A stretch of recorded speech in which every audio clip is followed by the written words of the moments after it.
My parents sent my husband a watch for his birthday. The moment I saw it, my face went white. Don't touch it, I said. What?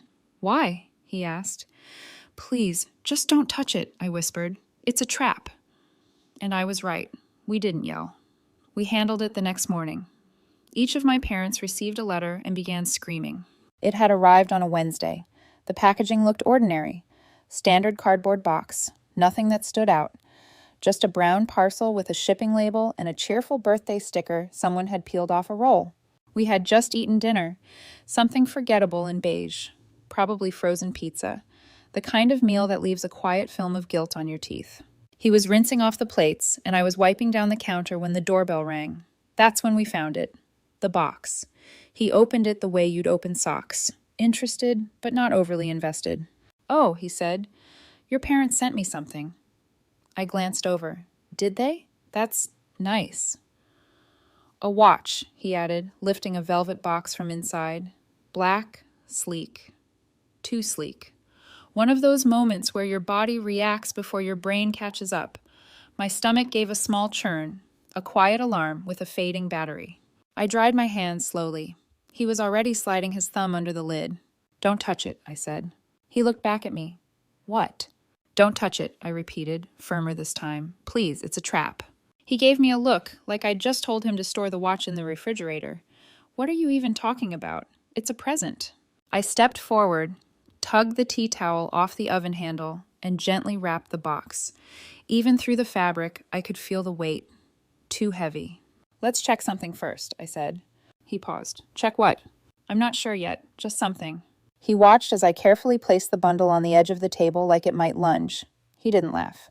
That's when I knew he sensed it too. Whatever it was. Maybe not the exact shape of it, but definitely the unease. The wrongness.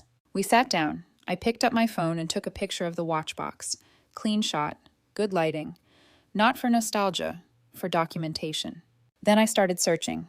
Manufacturer logo, box design, serial number, retail listings, pricing. It didn't take long. Look at this, I said. He leaned over, blinked. 3,800. Silence fell. Nobody in my family sends anything worth $3,800, unless it's a medical bill or a last-ditch plea. My brother had only moved out 6 months ago, barely scraped together a down payment for his own place. My parents? Far from wealthy. Their meals consisted of frozen vegetables and outdated habits. I'd been covering their bills quietly for years, without a second thought, because that's just what you do, right? So where had the watch come from? He leaned back in his chair, arms crossed. Maybe they loved me so much they skipped paying for heat, just so I could wear time on my wrist in luxury. I didn't laugh. Neither did he. Something shifted in the air, subtle but irreversible. The watch was too much, and I knew it. I didn't want to believe it, not about my own parents. But I had a hunch where the money had come from. And if I was right, then this wasn't just a present. It was something else. Something dangerous. It was a setup. If you ask my parents, they'll tell you.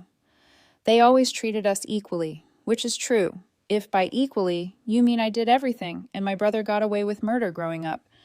I was the one with lists to do, lists, chore charts, college applications. My brother had ideas, mostly about how the world was unfair to gifted people who just hadn't figured out what their gift was yet. He dropped out of uni twice and once forgot he was enrolled. Meanwhile, I paid my parents' phone bills quietly, automatically.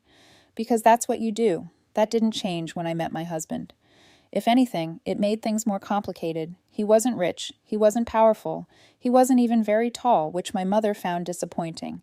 But he ran a small local charity that served hot meals to homeless people, and I fell for him the way you fall into a warm bed. After years of standing fast, hard. Gratefully. He started the charity with nothing. No family money. No investors. Just some borrowed folding tables, a church basement, and too much heart for one person to carry. I started helping on weekends. At first, I peeled potatoes and handed out tea. Then I helped with the budget. Then I was there every spare minute I had. Eventually. We got married. The charity grew, not fast but steady, word of mouth, community support, a few good donors who believed in what we were doing. We opened a second location, then a third. Still shoestring, still humble, but it was working. We were helping people, And my parents noticed they were heading into retirement by then. Not enough pension, not enough savings. My brother was still living at home, mostly playing with business ideas and forgetting to take the bins out. So we offered them something away to help part-time positions at the charity admin work, outreach event, coordination. Nothing difficult, nothing fake either. Just something small, manageable, and meaningful. It felt like a win. Win. I thought we were all on the same side 6 months ago. Things shifted. My brother moved out, bought an apartment, not rented, bought, he said. He'd launched a tech startup, something about intellectual property, couldn't talk about it. NDAs, patents, hush, hush, partnerships. I asked a few questions, then gave up. He never really understood tech or business, or not. Lying to my face. He just kept saying it was going well, very well. Around the same time, a new food supplier was brought in. It was my dad's idea. He came to us one afternoon with a folder under his arm and the satisfied look of someone who had done something clever and wanted applause. I found someone. He said he'd done the research. He said he had sampled the food, compared the prices better than our current supplier. He said healthier, cheaper, locally owned. My husband asked a few questions, looked at the numbers. They seemed fine. We trusted him. We signed the contract 3 months in. The complaints started. It was quiet at first. A few people said the food was different. Then, worse. Then, people got sick. Stomach cramps, vomiting. One man ended up in hospital dehydrated. He'd eaten nothing else for 2 days. My husband was livid. I hadn't seen him like that before he went full audit mode, called shelters, pulled invoices, demanded ingredients lists. What he found made him physically ill. They were substituting products, cheap meat for quality meat, expired, canned goods off-brand, unlabeled produce, and they were charging us as if it were gourmet. He called a meeting with my parents, told them we were terminating the contract. They pushed back hard. My mother said it was a misunderstanding. My father said people exaggerate. The invoices were clear. He insisted the numbers made sense. Despite the complaints, maybe the sick people had eaten something else. It was strange. Desperate, my dad got defensive quick, said. We couldn't just pull out of a deal over a few unhappy customers, he said. Canceling the deal would ruin business relationships. Said it would look bad. We're running a charity, not a restaurant, he said. Do you think Michelin stars matter here? He was angry. Not just protective, not worried, angry. The more they argued, the more it felt like something else was going on, something beneath the surface. They weren't just defending a supplier, they were defending themselves. And then just as my husband was preparing to send the termination notice, the box arrived. His birthday was that week. We weren't doing much, just takeaway and a movie, maybe a walk if it didn't rain. When the parcel came, he thought nothing of it, smiled, said something about my mother finally remembering the date. It was a watch wrapped in luxury black velvet box. Heavy, too heavy. He was about to touch it. I stopped him. You already know how the rest played out. The next morning, we barely exchanged words. He brewed the coffee. I burned the toast. Not intentionally, but I didn't make a second batch either. It somehow felt fitting.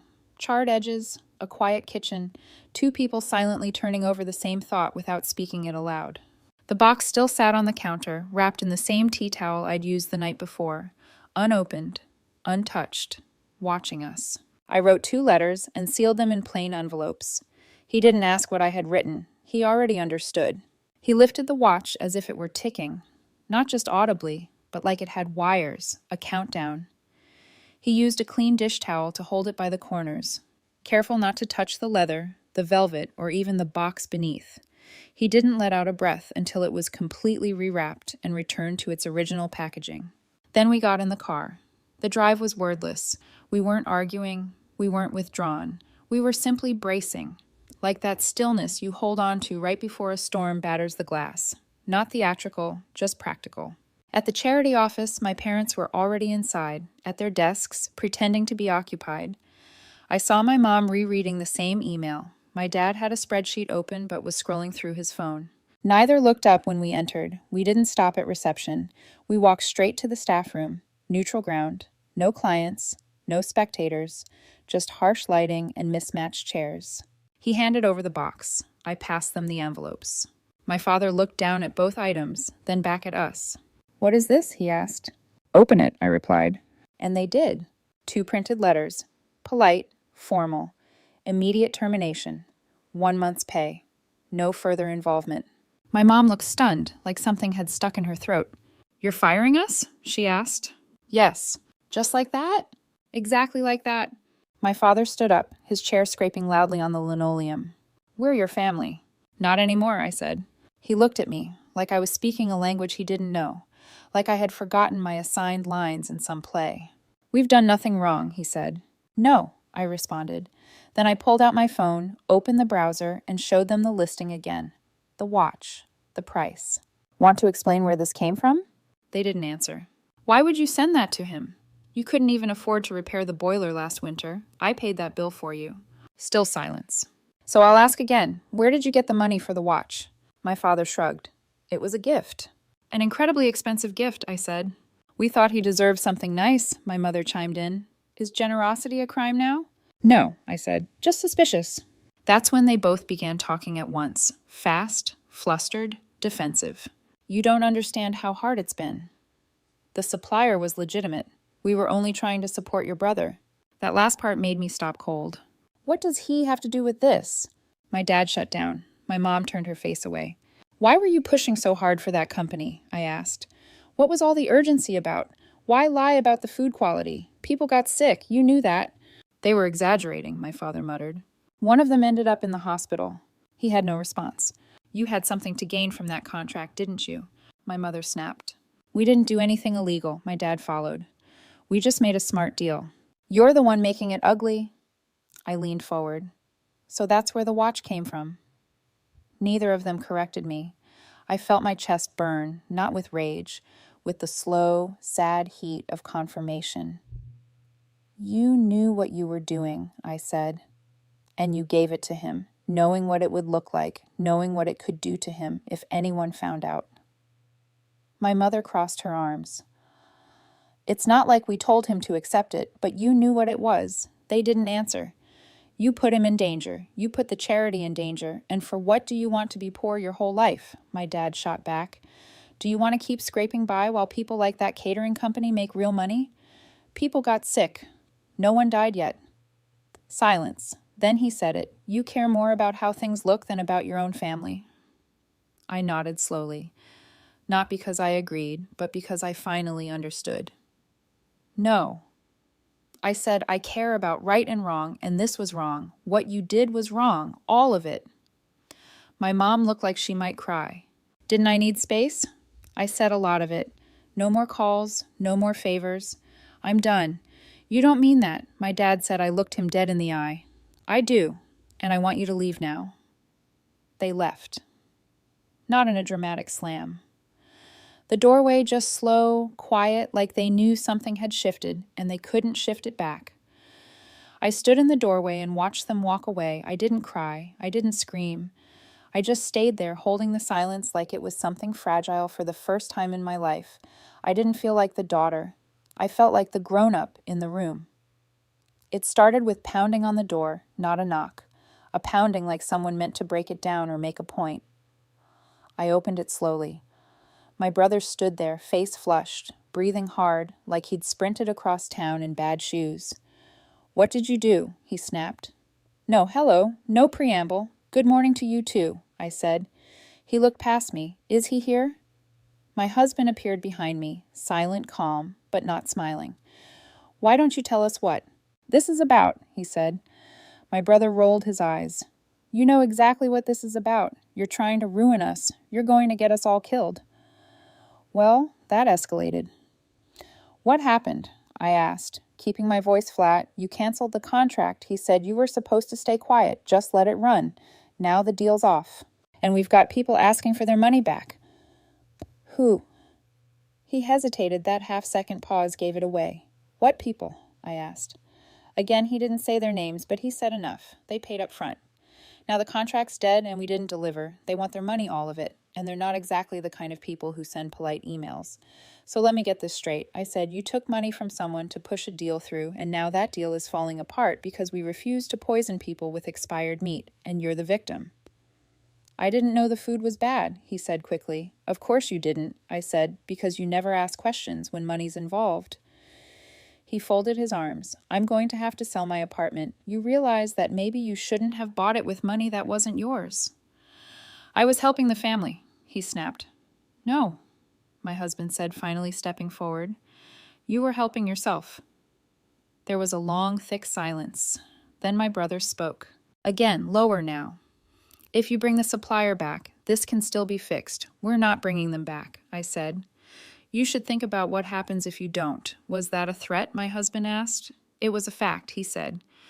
We didn't slam the door in his face, but it was close. 3 days later, the posts started showing up anonymous accounts, old Facebook groups, local forums, even the charity's Google reviews. Did you know the manager drives a car worth more than your donations?